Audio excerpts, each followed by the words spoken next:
This episode is brought to you by Performance Protocol. You all know I've been preaching about recruiting and development of our police teams. Many agencies across the country are still struggling with their numbers, which impacts everyone's wellness and true ability to do their jobs. Enter Performance Protocol, a premier solution to address these exact challenges, helping not only to get your agency fully staffed, but stay fully staffed. To learn more, go to performance-protocol.com. All right, I'm really excited to share with you the new Blue Grit Police Testing and Hiring Guide that's live on the website. Really, this is the culmination of everything I've learned about police testing from the time I came in myself and had to figure out trial by fire what it was that agencies wanted. At the same time, how to showcase my best version of myself, right? It's not about being something that you're not, but it's about understanding each stage in the game so you can present the best way. In my guide, I go in everything about the hiring landscape right now, how to develop your mindset, what to expect, and how to show up. So it's about knowing yourself well, like identifying strengths, weaknesses, how to conceptualize this, how to articulate this, and then going into the test itself. So written, physical components, interviews, everything that we're looking for there, the background, what that entails, polygraph, psych eval, medical, what these things all are, what they're trying to yield or determine, and then how you can make sure that you are showing up to be effective so you're not wasting your time, stress, money, all the angst of waiting for this extremely long-term process to go through. So just show up the right way, your best way the first time. Again, you can find that at bluegritwellness.com. Go to the shop, so it's bluegritwellness.com/shop. And a lot of times police see it as, okay, you're a victim. All these horrible things are happening to you and you're screaming at us, at the police, and you just want to walk away. And that kind of makes officers callous towards those victims. But I actually got to see that one through. It's probably the longest I was ever testifying. So I went to that trial. It was complicated because he suffered from bipolar disorder. So defense was trying to rely on that diagnosis, that mental health. Because we can't control everything, but there's a lot we can control. And maybe that's part of the takeaways that I'll just inject early on. Welcome to Blue Grit Radio, the podcast that explores making better cops for a better community. I'm your host, Eric Tung. I've been an active police officer since 2007. We will dive into the aspects of police culture, health and wellness, leadership, and mindset. You'll hear from experts not only from policing, but all industries as they relate to being our best with purpose, passion, and positivity. Join me as we share stories, lessons, and advice so we can all be better for ourselves, our teams, our families, and our communities. All right, ladies and gentlemen, welcome back to another episode of Blue Grit Radio. This is your host, Eric. Today I'm joined by not one, but two returning guests, and not one, but two people that I work with. So welcome, Sam. Welcome, Tessa. Thanks for coming back on the show. Thank you. Hi, thank you. It was a super fun time. We've texted and connected on different ideas, but where we landed was actually a question that came from a listener quite some time ago. I just didn't know how to really tackle it, and so I'm bringing in reinforcements. But that question was, shout out to Tyler, was what was your most satisfying arrest? And I like the question because it's not your most crazy arrest, it's not your most exciting arrest, but it's satisfying. And so we can take that different ways. And I'll actually share this in that I started to record this the other day, a solo episode, and I had a specific arrest I was talking about. And as I continued to talk and give the narrative of what happened, I just felt super sad about it because it was kind of taking me back to like why it stuck out in my mind as like a really meaningful call that I responded to. And then I realized that I didn't recall offhand years later, like how it all diced out in prosecution.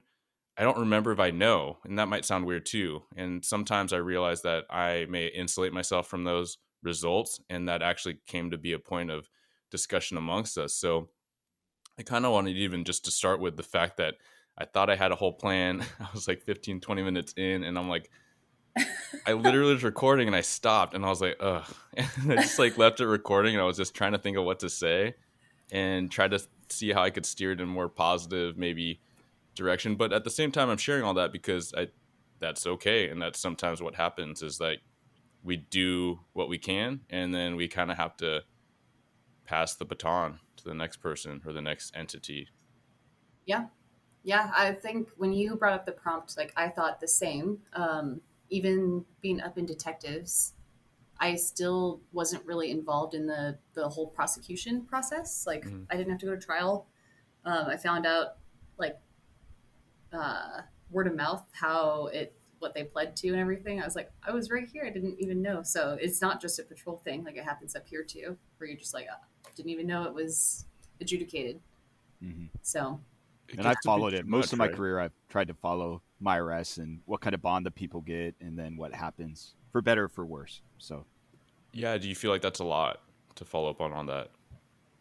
I think if you have the right bar and standard for what you're looking for, it's okay to do. Mm. I mean, if you're expecting everybody to get the bond you want and the results you want, you'll be disappointed. But if you're excited that they get some kind of bond and they stay in jail for a little while, that can be rewarding. Yeah. Yeah. I remember being disillusioned early in my career where it was like one of the first times I went to court, and it was a pretty straightforward DV arrest, physical assault arrest. And as the prosecutors told me later, we all know DV, especially in most jurisdictions, if the victim doesn't show up, the case doesn't really go anywhere, or doesn't cooperate. And that's always a struggle for law enforcement and criminal justice entities to kind of grapple through.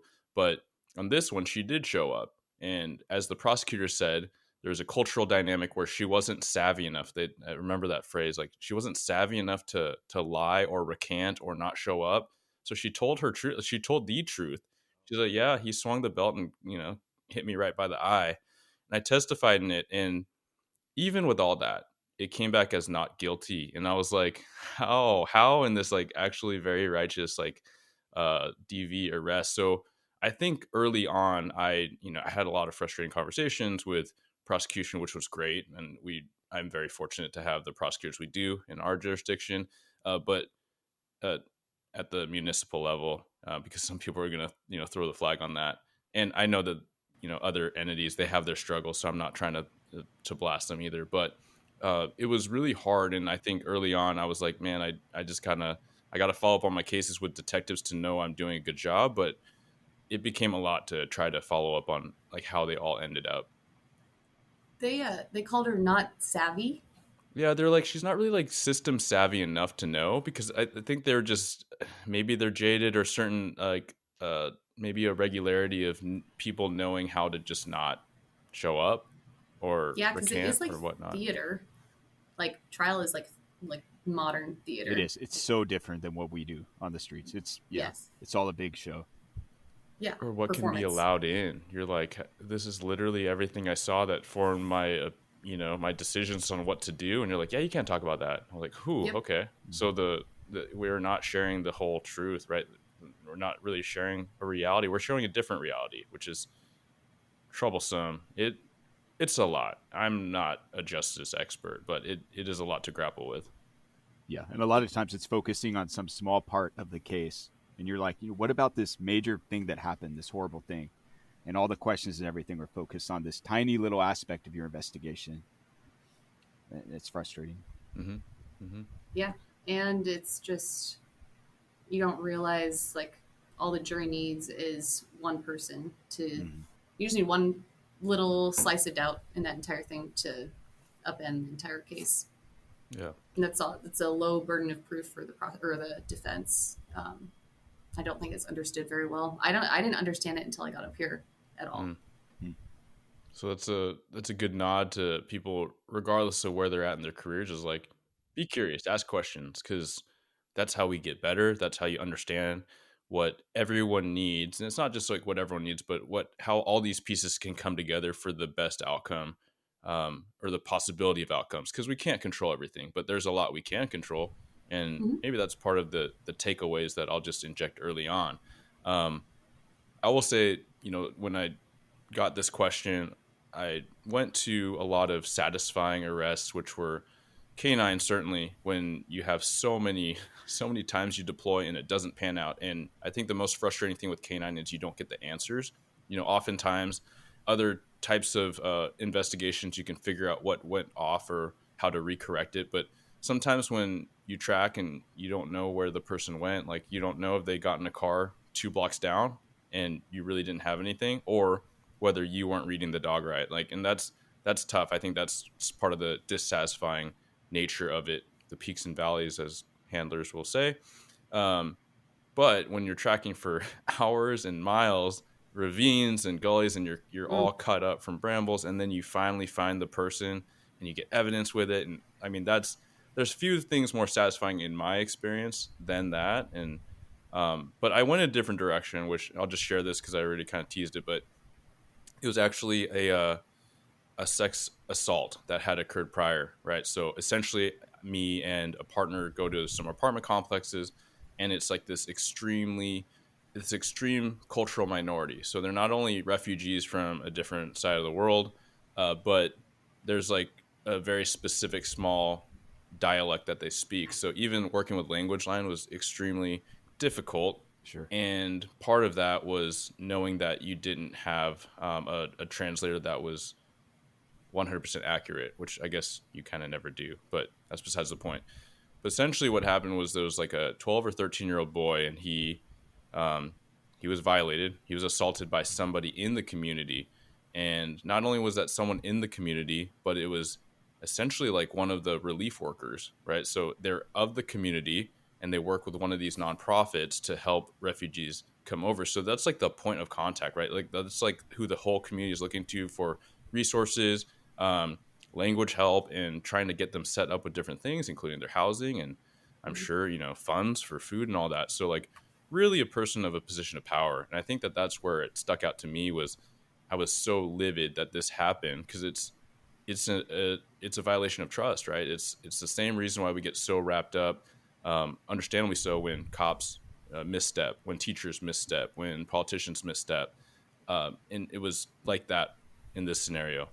But I remember like so many things about the demeanor of the kid, how he had his head hung down, his parents were just like dejected and ashamed, and I felt the need to spend so much time talking through things that we may know is commonplace, or we may know is commonplace to say in our culture. But I spent a lot of time saying, hey, it's not your fault, through the translator, and telling the parents and making eye contact with them. It's like, hey, it's not his fault. But fast forward through that process and trying to do the follow-up and investigation. But that was a situation where I was able to coordinate my beat partners, other people, to go back, find out where he lived, and develop this whole arrest plan, right? Like all these contingencies in case this guy like ran, in case he like tried to access something, or, get to his apartment before he did, and kind of corner him in the hallways. But it was, as I was telling the story to myself, recording the other day, I was talking about how like when I went to go put the handcuffs on, and I wanted this extreme, like, I suppose, sense of pride and accomplishment. I did, however, I also felt like really low, because he didn't fight, he didn't run. I had built this whole thing up and done the follow-up and really been able to close the loop. And he was just so like, I just had this like disdain towards what he did, and his demeanor was so like, it just left me so off put in some ways, because he had like no presence about him. And he was so meek, and he was like, cuffing him, like his arms were so like limp, and I'm like, are you even who are you? Are you a person? And I had all these weird feelings that were kind of revisiting me that I hadn't thought about in years and years.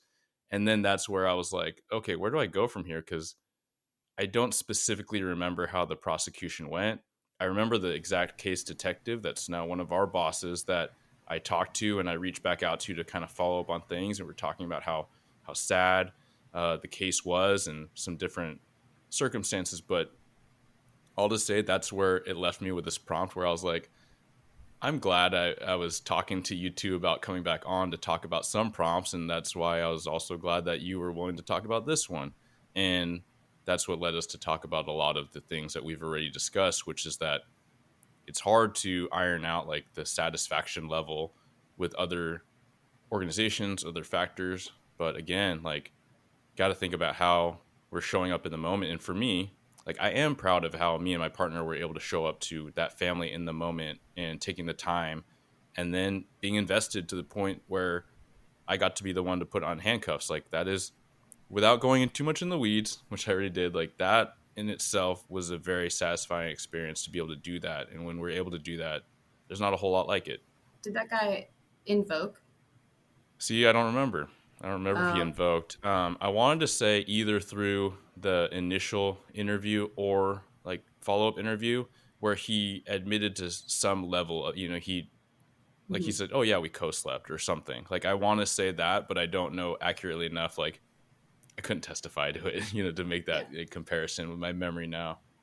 I generally think perpetrators like child abuse, physical, sexual neglect, any of that, um, they almost always have like this mentality. It's not if they get caught, it's when they get caught. So I Mm, think a lot of times they've already processed like this idea of them getting arrested, and that's I'm assuming, and that's just me speculating, obviously, but that he was probably feeling the same way. He's like, I already know that this was going to happen, and yeah, here it is, and maybe that's why he was so meek and just I think he was walked in on if I was to be put on the spot. Like I'm pretty sure that was how it was discovered.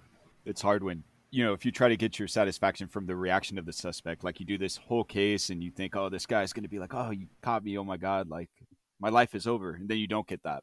And maybe you don't get the follow up steps of satisfaction, right? But really, the biggest satisfaction comes from just knowing that you did everything you could in the moment at the call. And that's hard to focus on sometimes, but that's kind of all we have. sometimes there's no arrest, and you have to find the satisfaction in like at least I heard these people out. Like Yes. at Yep. least I was a good interaction, and these people felt heard because of that. And sometimes a case can go nowhere, but you're just that good listening ear. I think that if you can switch that, that becomes really satisfying for like the officer Yeah. detective. That's good, right? It's like run your lap, like do your thing. This is what you have control over, how you show up in this moment, regardless of what happens next. And sure, what we do can affect that. But yeah, with this prompt and, you had not a ton of time to think about it, but a little bit. But Tessa, what came to mind for you when I threw this out there? So I had a few. There's two I wish I could discuss that haven't been adjudicated yet, so I can't speak on them. But I thought I would go back to my patrol days, 2020, 2021, height of pandemic vibes. We got a call at an apartment complex, pretty bad DV, like sounds of. The victim had called in, an adult female, saying that her boyfriend was trying to kill her and she was locked in the bathroom. It turns out the defendant was an NFL player, big, huge dude. I mean, just like a walking brick wall kind of guy. While I wasn't um, one of the officers that put on hands like to make that like physical arrest, I was like there. I was speaking with the victim. She had actually urinated herself. And she was pretty messed up. Like her face was pretty bad. She had really serious like facial and neck throat injuries. Um, Officers, I think they called a code two during like they had to tase him. And again, like I said, like a brick wall. This dude was huge and like was not flinching. I think I remember officers saying they were happy that he was just passively resisting. He wasn't even actively resisting because it probably would have been an OIS. They take him to custody eventually. I think they had to get like that big mat. I can't remember the name of it, where you wrap them. Like the people mover kind of deal? Yeah. Hmm. Um, Again, big dude. And I wasn't involved in that portion, but I was there for it. And I ended up going with the victim to the hospital, and they had sedated her pretty quick because her injuries were pretty severe. That night, she wasn't extremely cooperative. And I use that word with like a grain of salt because she just got the shit kicked out of her. And I don't blame her. I wouldn't want to be talking to the cops about anything, um, especially at the hospital, especially with serious injuries. And I, when you discuss this, like when you go back to the station after like you've interacted with the victim, like at the hospital, like once you clear there, like you might mention like, hey, yeah, she didn't really want to talk. And everyone's kind of like of the same belief, like, oh, damn it, like an uncooperative victim, like, are we going to get anywhere in this case? Um, and so I was like, it was so significant, like so serious, like of the crime. that like I was like, I think I need to go like follow up with her. I feel like we had like a good connection to some degree. So again, I was still on patrol before my shift the following day. I went to her house and I re-interviewed her, and she gave me the best statement ever gotten in my career. He had shoved his hands down her throat. Again, big dude, and strangled her as like she was choking on her own vomit. She was bloodied in the face, and she had actually lost consciousness. And when she woke up, she remembers like seeing herself in the mirror and just like blood everywhere. She goes out in the living room and he's eating like or drinking a smoothie, and he looked at her and like perplexed, and he's like, "Oh, you're still alive?" I think he had tried to grab her, dislocated her elbow, I believe. She was able to lock herself in the bathroom and call 911, and call some friends and send everything. Because it was involving like this NFL player, it actually got like quite a bit of media attention. So like I was seeing like my report, like my interview with her like on TMZ and like CNN, which was crazy. But I actually got to see that one through. It's probably the longest I was ever testifying. So I went to that trial. It was complicated because he suffered from bipolar disorder. So defense was trying to rely on that diagnosis, that mental health condition, as a defense. But it was really interesting to like watch that play out. So I think that's probably my favorite, like from patrol, like just satisfying. Like I didn't give up the first time, like when I interviewed her, and then the second time, like just I created some type of bond, and like it just felt really good. Like she felt comfortable discussing that with me, despite like what a horribly traumatic situation it was. Yeah. Thanks for sharing that. There's a couple points that I want to underline there, and like the takeaways are that it sounded like you like remained patient with the process and you didn't blame her, right? I think, you mentioned the term uncooperative, and we say that casually so often, and it's kind of habitual that we say that. And oftentimes we mean different things, right? There's the uncooperative, like get the F out, get out of my house. And then there's just like they're not saying anything, or they're not saying much detail, which is, that word can be weaponized against us later, or weaponized against the victim later. So 100%. good awareness. Thank you for bringing that up.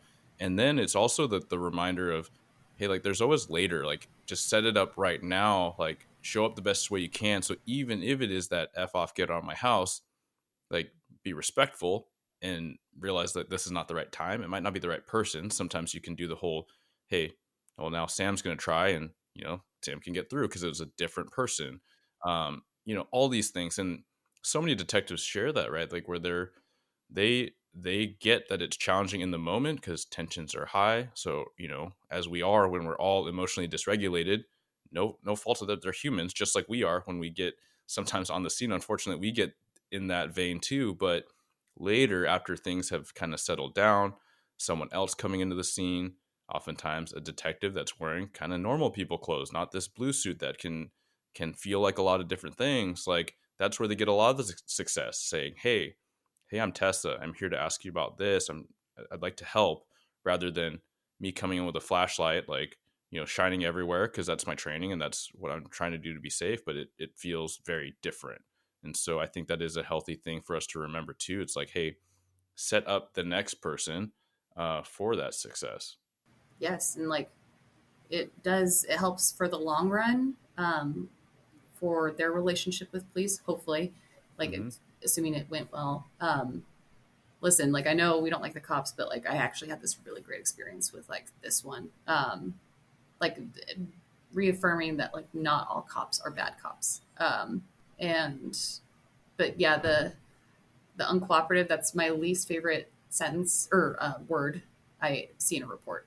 I cringe every time I see it, because you never know, and this is a great example, when you're going to see your own report on TMZ, like on the news, and you're like, if you look back, like if I had said like she was uncooperative, I would have been mortified. So yeah, it just takes perspective, like to remember what this person just went through, like, and how would you feel in those shoes. Just takes a second to like put yourself in their shoes and be like, okay, like I probably wouldn't want to talk either. Like, let's bring it down a notch, or we can reschedule. So Yeah, and I think a lot of times we don't mean to mean it that way, or we don't mean it to sound that way, but yeah, words matter. They make a difference, right? And so just if we can keep it as plain in objective. It might be, I asked this, person, looked around, looked down, didn't say much besides this. And then, then I just literally said like what I observed. So, no, thanks for highlighting that. Sam. Okay, so this question was hard for me because even as you guys were talking, I was thinking of like so many different examples that came up. And really, for me, what kind of stands out is very similar to what Tessa was talking about, but in a different way. Over my career, I've worked mostly on the West Hill of Kent along Pack Highway. And because of that, I've come into contact with a lot of sex trafficking and, prostitutes, pimps, and that kind of. For anybody who knows anything about victims of trafficking, they tend to be some of the most difficult victims. And it's not because of them trying to be difficult. It's because their life is miserable. I mean, they are surviving for the next 30 minutes a lot of the time. And so, when we get calls, and a lot of times police see it as, okay, you're a victim, all these horrible things are happening to you, and you're screaming at us, at the police, and you just want to walk away. And that kind of makes officers callous towards those victims. And honestly, a lot of times it makes police kind of re-victimize some of those victims because they get treated just as bad by the police as they do by their traffickers. And I don't mean that the police are doing horrible things to them. The police are treating them like criminals when really they're victims when you talk to them. So I can think back to a couple of cases I had where I came into contact with one girl in particular who was kind of a regular around Kent for a while. A lot of officers contacted her, and she had really been victimized since she was around, I think, 14 or 15 years old. She had she had a guy that was basically selling her out to other people in a certain community within the city as a juvenile victim. I remember contacting her when I was pretty new and she was still a teenager, and she was on narcotics and all screwed up. And her life had all of, she had no chance really since she was a little kid. And over time, I just started talking to her. And she was very difficult for a lot of officers to interview, but I spent a lot of time just trying to build a rapport with her and show her that, hey, I do care about you. I don't want anything from you, and I just want to hear about what happened to you. And I usually started with asking them about their life, and it's usually horrible, as it was for this girl. And during that conversation with her, she ended up telling me about a number of crimes that had happened to her, a lot of horrible stuff. The problem is that she then disappeared shortly after that. There really wasn't much follow-up to the case because nobody could get a hold of her. Fast forward a few years, and I got more information that she was possibly being trafficked, and I contacted her at a 7-Eleven in the city.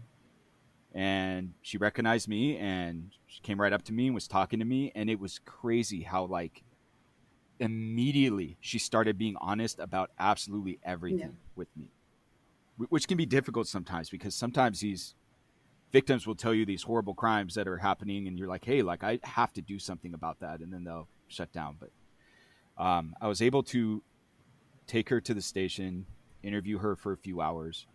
She again told me some horrible things that had happened to her, and I actually worked with an organization to try to get her help. Fast forward a few days, I have her set up to go to rehab. She had a social worker that she was working with, and I went to go pick her up, and she disappeared. It's odd to say, but what is satisfying about that to me is that I am probably the only person that she's ever had in her life that she's able to talk to that wants to help her without trying to get something from her. And I can think of a few different examples of victims like that, while, it hasn't ultimately ended up in an arrest because of how hard those cases are, at least they have somebody. And in an odd way, that's very satisfying to me that I can be that person for somebody who's really lived kind of the worst life than anybody could imagine. Love that, Sam. That's huge. Yeah, thanks for sharing that. And I think that that came up in a recent discussion where ultimately, when we look at a lot of the people we interact with, the people we get called to, whether they're on one side or the other, oftentimes they are in such a state of chaos, and oftentimes they they didn't have a lot of cheerleaders in their corner, right? Or any. And I think that you made I would say, a likely accurate assessment, right? How many people in her life just told her like she was good enough and had told her that she could do the things she dreamed to do and were a positive influence versus all the negative ones that were stealing her life from her, right? Stealing her innocence and all these things. And I think as parents, that all resonates with us. But I like in reflection, I think, like when I had the original prompt and my head went different directions, and I think the same happened for both of you. It's like, the last one wasn't actually an arrest. It was this situation where it could have. At the same time, like all of the responses were extremely victim centric, and that's something that sticks out to me. I think when we think about all the things that we're faced with, all the adversity in law enforcement and what we're trying to climb out of, but a lot of times, like we do have a lot of control over how we look at things. And if we focus on purpose, we focus on the victims, like the real victims, not us because we didn't get the new gear or because our training was denied or because we got a call such. right before our shift ended. Yeah, like we signed up for that, right? Like we got asked about that, working weekends and holidays, and I couldn't get it off because so and so had it off first. Shoot, I mean, is that really the stuff, or are we here for another reason? No. And I think that we get to interact with people that most of society doesn't even acknowledge. And so if we can get satisfaction out of being there for those people and at least, treating them like humans and getting to help them in the way that we can, because we can't control what happens afterwards with investigations a lot of times, arrests, CPS, any organization like that. All we can control is our interaction with that person. And did we do everything we could do? And if so, you should be satisfied. Love that, about Sam. I've been kind of struggling with that up in detectives, like not getting the result that I think is deserved. There's like a lot of barriers, like in this county, and I think a lot of large cities where our prosecuting office like holds conviction rates like near and dear to their heart. I understand it. I wish more stuff went to trial and we got that argument and a fair jury and everything, but I can't rely on the result for my satisfaction. I got to rely on like what I did and who I am as a person and how I handled it. That's how you become jaded, I think, in this job 100%. after so many years. If you start thinking, all my work didn't matter because it didn't work out, and now that kid is back with their family. I mean, that it's going to jade everyone a little bit. Don't get me wrong. I'm not like Mr. Positivity about it. I certainly have my issues with it, but yeah, I mean, you can't focus on that. It will destroy your career, and it's easier said than done. Yeah, I had a case where like kids were being, I mean, literally tortured. Like by the definition, everyone, doctors, everyone was saying this, and provide all the evidence, and they pled to misdemeanor assault. But like, I have to look at it and be like, but they terminated their parental rights. And while I wish like that felony was on their record, not because of, never mind. While I wish like they were arrested for the thing I intended them to be and what the actions that they did, held accountable for that. But I have to just look at the small pieces and like, okay, but like the bright spot in all this darkness is that at least they terminated their parental rights. Like, I had a similar case when I was really new of a guy that. So the call was basically a family that was chasing boyfriend of their daughter down the street. We get there and find a boyfriend who had been burned as a child. So he had burns over like 70% of his body. And his 3-year-old son, who had a burn from a soldering iron the size of like maybe a 50-cent coin on his chest. And he denied it. So it was, an accident, goes to hospital with mom. Boyfriend gets detained. I go to the hospital, interview mom. When mom's not around boyfriend, she's a completely different person, wants to talk to me, tells me this horrible, horrible story of basically the kid wouldn't go to sleep and the mom or the dad took a soldering iron out and pushed it down on the 3-year-old's chest because he wouldn't go to sleep. And as she's telling me this, she's like smiling and like giggling. And whatever. That's another story. But get all the PC I need. I'm so angry at this dude. You know, I go back. I can't even talk to him in his cell. He's like complaining about needing a blanket and just kind of bitching and stuff in his cell. And I was so mad. I was like, I can't talk to this guy, but, you know, I did everything I could. Fast forward the next day, girlfriend goes in, tells the detectives, hey, no, I actually made all that up. None of what I said to that officer was true. For whatever reason, our detectives dropped the charges and allowed boyfriend to live at our PD in a side room for a few days because the family was trying to hurt him. So every day when I went to work, I got to see the suspect hanging out in the station. And then once that was all done, I got to see him at, you know, when I would go running and work out and stuff, him and his girlfriend would be hanging out, and he'd wave at me like we were friends. I don't even think it dawned on him that I didn't like him. I think he thought, oh, hey, that's the officer from that call. But yeah, the only satisfaction I got is they lost their kids. They're very happy about losing their kids. They didn't want those kids, but nonetheless, at least those kids didn't have to be tortured anymore living in that household. So Sucks. You got to take the good where it's at. yeah, which is very little sometimes, but you got to find it. I feel like I remember each of these stories you presented, but that last one I thought I was on, and then I was like, no, maybe not. I don't remember that, the details there. My story? Yeah, the last one. Oh no, that was in New Mexico. All right, cool. I was like, what form of a site? I'm scared to ask, and I'm glad we clarified that. Yeah, now you're. Now I'm like, okay, cool. Everything else, like all the other stories I am familiar with, and they do hit in this level, and so probably have to have a disclaimer in the show notes, and you know, as far as like some adult material, right, or some sensitive material. But I know that a lot of listeners are new or they're interested and they're coming in, but I think these are things that these are things we shouldn't hide. Like it is the job, and the right people. And I'm not saying that you got to lean in fully when you listen to this. Like it might be hard to listen to, and it's not fun to listen to now, but at the same time, we know the gravity of it and the importance. And so the right folks are going to be like, okay, yeah, that's super sad, and I want to do something about it, and I am intrigued to show up in this way. But again, there's so much that we can't control, and there's so little permanence. And not to go too deep on the philosophical, we'll just go there, but like on this philosophical track.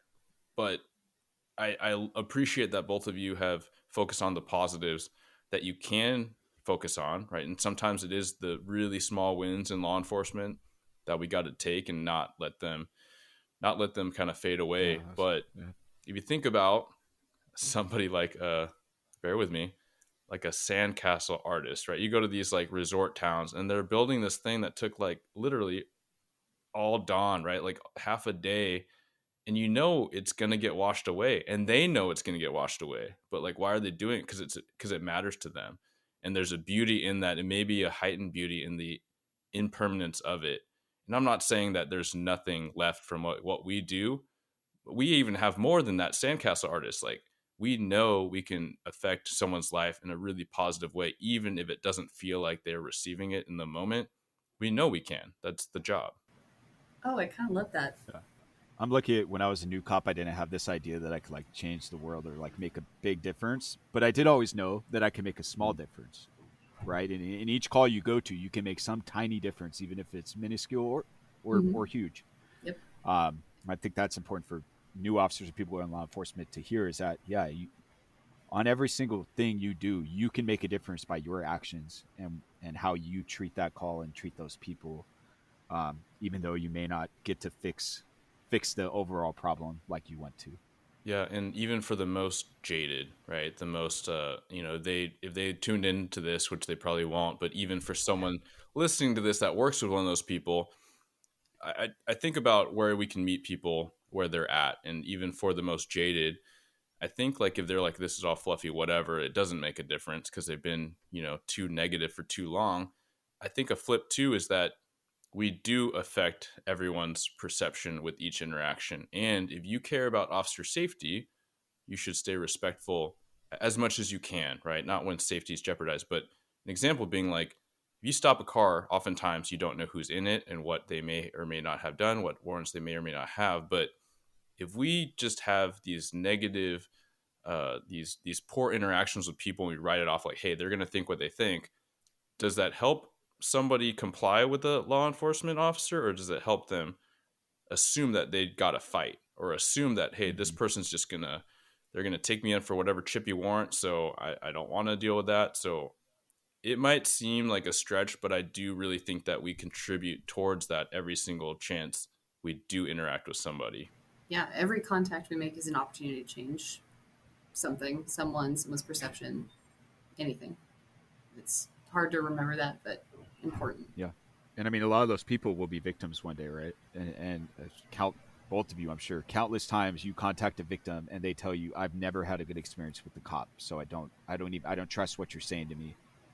And then you have to fight through that, because at that moment you're more worried about the important suspect that probably needs to be arrested, and then you have to fight through that.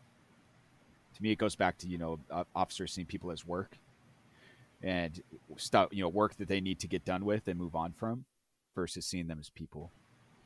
And they don't see that either, right? A lot of times they don't see that they're talking to a human. They see us as a police officer in a uniform that's like a robot and is there to figure out a way to arrest them.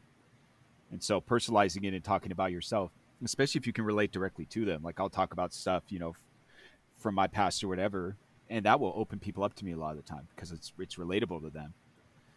That really helps a lot, so that they see you as a person. And don't be something you're not. Like, even me saying, hey, I've never been addicted to any type of narcotic, I'm terrified of that, right? I'm terrified of taking pain pills because I see how addictive it is. I can't relate to that. And saying it with the right tone, and I've had people kind of, their shoulders come back and they look up at me and make eye contact. They're like, yeah, okay, like, it is hard. And now you're having a conversation where I'm like, hey, I don't see you as a bad person. I see you as someone that's afflicted with something that I only see from a distance and I see at work, and it absolutely terrifies me, right? Like, I know people who are addicted to substance, and it terrifies me, right? Just to hear that connection, right? Now you're not an offender, you're not a suspect. You may or may not be in handcuffs, but we're just talking about this other thing. And oftentimes it is our own like guardedness where we don't want to open up, but that also perpetuates that sense of you are just a uniform, you're just a robot, because you're not presenting any reason for them to think otherwise. Yeah, and that ability to demonstrate vulnerability is one of like the best strengths you can have. Like, I've found that personally to be like super beneficial. The more vulnerable I am, the more I'm heard. When you're new, just as a complete kind of opposite of that, you do need to be a little careful with that, because I've made a mistake of maybe being too open with the wrong people, and then perhaps they make really personal threats at a later time because I talk too much about myself or whatever. Yeah. And you only learn that through reps or listening to the reps of others, which is what this project is all about. So I do appreciate both of you coming on. Is there anything that you want to end in closing? Because we could keep riffing on like, hey, new folks, also this, but we'll come back another time for sure. All right. Well, thank you both. And stay tuned for more from Sam and Tessa. I'm sure they'll be back. Thank you for tuning into another episode of Blue Grit Radio. As always, support this community by subscribing, giving us a 5-star review, and following, liking, and sharing posts on Blue Grit Wellness on Instagram. You can reach me there or email me at bluegritwellness@gmail.com. Be well and stay gritty.